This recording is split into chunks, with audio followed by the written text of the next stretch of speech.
Para sa mga balitang napapanahon, narito ang bagong San Pablo News Updates.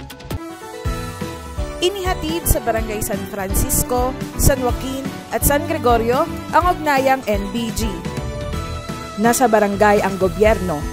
Na programa ni Mayor Naji B. Gapangada Jr. katuwang ang mga departamento ng pamahalang lokal ng San Pablo City na may layuning ihatid sa mga barangay ang mga serbisyo gaya ng serbisyong medikal at pangkalusugan, serbisyong legal at dokumentaryo, serbisyong pangkaligtasan at pangkapaligiran, serbisyong pang-livelihood at panlipunan, serbisyong pang-edukasyon at kabataan, serbisyong pampamayanan at iba pang serbisyo. Ikinagalak naman ng mga residente ng mga barangay na kalahok ang paglalapit ng mga serbisyo sa kanilang lugar. Hi, good morning po. Ako po si Cristina Banatlaw, taga rito sa Purok 60 ng Kalihan. Bali, ang masasabi ko po dito sa programang ito ay malaki pong pasasalamat. Dahil po, less po yung aming trabaho na pupunta pa po kami kung saan para magpaturok ng aming alaga. At nagpapasalamat po kami sa gobyerno na may libreng ganito. Di na po kami kailangan magbayad, di na din po kailangan umalis ng bahay o malayong pumunta sa bayan. Salamat po, Mayor Naji. Ako po si Lucy Alina Bulaon ng Purok 4 po ng San Francisco. 45 years old po. Masasabi ko po malaking bagay po sa amin pong mga may hirap ang ganitong bagay na may libre pong gamutan. Maraming salamat po kay Mayor Najib po.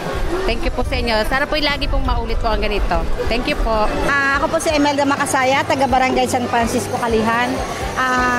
Ang masasabi ko lang po dito sa nasa barangay na ang gobyerno ay napakaganda po kasi ngayon lang po talaga nangyayari yung ganitong sa barangay na pumupunta. Ang mga, ayan po, yung iba-iba pong binababa yung serbisyo.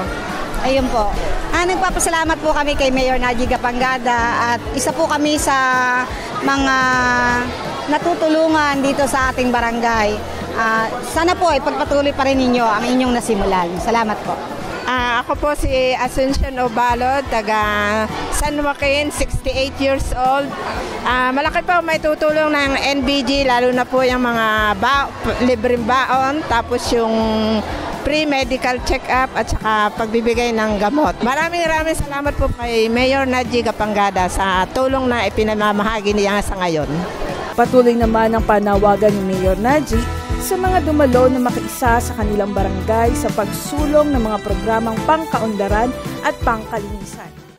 Ayun pong ating mga nagsilbi kanina, mga ating mga volunteer manggagamot, ng ating manggugupit. Ayos po ba naman sila? Nakapagpagupit? Nakakonsulta po kayo sa mga doktor? O Silvestre, nakapagkonsulta tayo? Ay hindi naman masusungit ang ating Walang masungit po. Wala pong masungit. Ating pong palakpakan sila. Pagkat sila nagsisilbi ng napakaganda.